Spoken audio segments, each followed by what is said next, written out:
Hello chess fans, welcome to my new tutorial. Let's break down the King's Gambit. How to play as black against the King's Gambit, that's a nice question, and I will show you the easiest, the safest and the best way how to play against it as black. You will never struggle more, believe me, against this opening as black.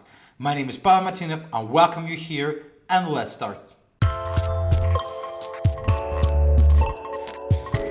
So the King Gambit appears after e4, e5, f4. Many ways black have, to be honest. The easiest in my vision is just to play d5. A useful rule, always try to counter the Gambit when you see the Gambit. E takes d5, and here we have a historically popular approach e4. Quite okay as well, but I prefer to go e takes f4 in this position. A very easy plan. So basically, I want to take back the pawn like knight f6 and knight takes d5 in the future. Just develop all my pieces and get a very good position. So after knight f3, knight f6, the main position is here, and white has basically three approaches. They can play bishop c4, they can play bishop b5 check, and they can try to save the pawn with the c4 move. So we will go each direction in order. I need to admit that if white try to play something like d4 in this position, after knight takes d5 is nothing good for them, right? So we're just having a very nice position as black. And if white will try to play c4, then we already have a bishop b4 check, which is very uncomfortable, because on bishop d2, knight f3, this position is getting really winning for black suddenly. You don't have a queen a4 check, right? Obviously, bishop d7, queen takes b4, knight goes c2, absolutely winning for black.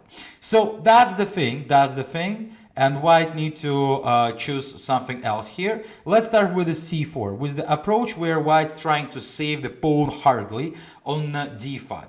Black need to play c6, a very typical reaction for this gambit. So the idea is after d takes c6, if white will go for it, after knight c6, that's a very bad position for white. Our pawn on e4 is still alive. This king is pretty bad, and the white structure is really annoying. I want to play just bishop g4 and play around the d4 square. So white need to play d4 here, trying to fill the gap with the pawn on d4, but I just have bishop goes to g4, and that's like blue looks winning. I want to take on f3 and take on d4, the extra pawn. If you go with d5, I'm doing the fast track development, bishop g4, knight goes to c3, for example, and yeah, here I even can castle, to be honest. That's a too dangerous position. After d takes c6, queen e7, the king is exposed, and we turn the board, and we are attacking as black in King's Gambit. So bishop goes to e2, for example, whatever I can do, to be honest, even like knight goes to e4, a very dangerous position for white. And that's the spirit, basically. I was not forced to sacrifice. I was able to do something else. I was able to play knight e4 here. Computer loves this even more. I think the idea that after d takes c6, we have now queen e7, a bit another move order, but after bishop e2, because I want to do a discover attack, right?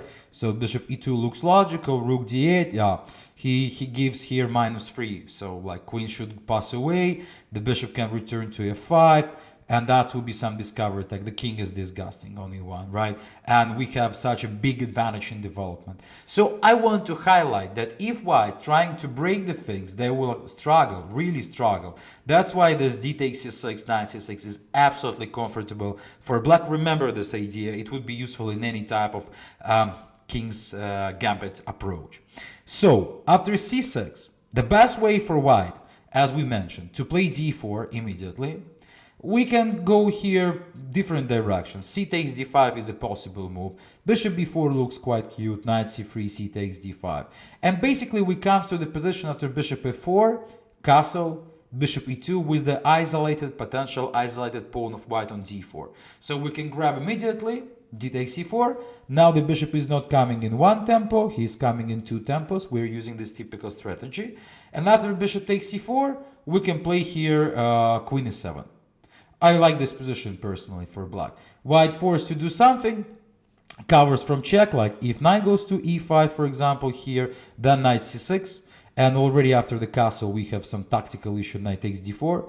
Obviously you can't take on d4 because of bishop c5. That would be great for us. That's why after queen e7, computer proposed bishop e5, but it's not looks good, to be honest, for white. After knight d7 or knight c6, castle, takes bishop e6. Personally, I would take the black side. So the d4 pawn is isolated. We dealt with all the problems, I mean development problems. It's no issues. So I love the black's position. So the point is, after c4, you just need to remember that c6 move works perfectly, and then you can just develop the pieces in a quite regular way. Even if your opponent will do some mess like d takes, knight takes, you need to know that you're already almost winning on the move 6 in this position. So we can go back, and after knight f6, we used to discuss this position, right, and different approaches. Let's cover a bit the bishop c4 move, which looks also quite logical for white to protect the pawn, but we still can take it, right? Castle. White's trying to have a fast track development, but here bishop e6 is a nice approach. We covers from the check on e line, and as well we're threatening to play knight e3. Like for example, I know if random move white do, I can play knight f3 in some position like this, right? So and that would be here a problem for white. So if white's trying to play queen e2, trying to pin and at the same time protect on c4, I can just casually develop the pieces like this. I don't see any trouble in this position for black, to be honest, again. So white will, I think, exchange everything on d5, take on e4, and that will be equal position. So the main approach is to play bishop b3 here, according to the theory. White saves the opportunity to play c4 one day, but here we can play c5 by our own. It's also quite interesting approach. To be honest, if I will play bishop d6 here, nothing bad. c4, knight goes to e7, d4, for example, in this position, and I can play like knight g6, for example, still saving this pawn. On c5, I all the time have bishop e7. Even this position is good for black. So if you don't want to remember plenty of lines, you can follow this logical development, but c5 is harder, because now it's like playing against the c4 and d4 ideas of white. So white, if they play d4 still, then I can just take on d4, and in this position play bishop c5, king h1, and we want to save the bishop on e6. I think it's better, right? In this position, after castle takes knight c6, intermediate move takes queen d5, better for black. Black's better developed. It's like an example line. So we are not afraid of the d4 move. d3 could be possible. Knight goes to c6, bishop goes to d5, for example, queen d5, bishop f4, bishop e7, knight c3, queen d7. Yes, white returned the pawn, but we have pair of bishops. We are one move away to castle short. I assess this position is better for black, to be honest. So bishop c4 is also not an approach. We just need to remember this trick with the bishop e6, and then after bishop b3, which not all the players even knows, we have the c5 interesting move, which solves all the problem. But also black has alternatives. So how solid black position is that we even can make another move.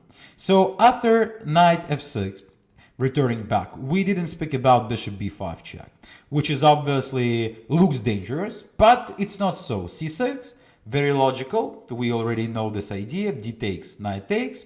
Now, if white will try to castle, they will lose immediately queen b6. It's a double attack, right? So white need to be careful.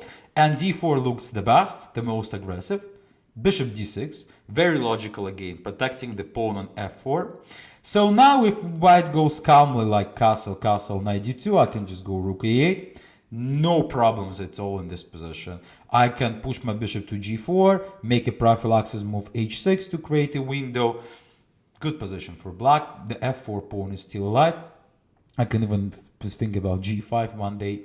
So that's a good approach. That's why I consider the main queen goes to e2 check, bishop e6, and knight goes to g5. That looks the most forced you can find in this position.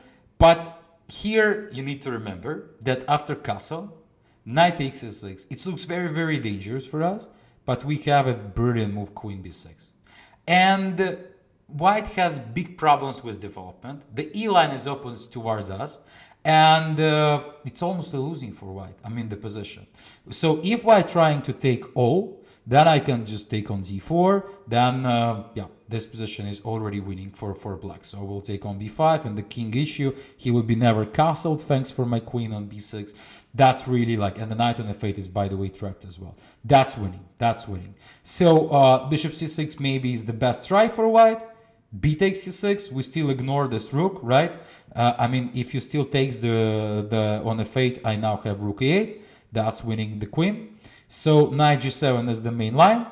And yeah, the idea of white that on king takes g7, they want to play castle. Oh, sorry, castle as soon as possible. Even this position is okay after queen d4 for black, but we have a harder approach just to play rook e8. We know this idea. Takes, takes. Takes, takes, and like if c3, for example, to protect the pawn on d4, still c5, and our initiative after castle takes. Yeah, this position looks very dangerously, very dangerous. At the end of the line could be like this: king h1, here, queen e2, c takes, bishop b4, and that's already done. So the white's pieces are completely out of the game, right? The only knight is a bit improved. All other pieces are switched off totally. So again, the whole line, bishop b5, is getting us to the force c6, takes, takes, d4, bishop d6, and here we need only to remember the one force line, that after queen e2, bishop e6, it's no need to afraid of knight g5 because of the castle, knight e6, queen b6. So really tiny knowledges of the lines, force lines here in this opening. Everything else you can play based on ideas. You can always play c6, to unlock the center, that would be great for black. You can just play bishop d6 and develop the pieces, always a great idea. And in the all lines you have a very nice positions. I hope you enjoyed my video. Don't forget to press like and share your best wins in King's Gambit below this video. See you on my new episodes.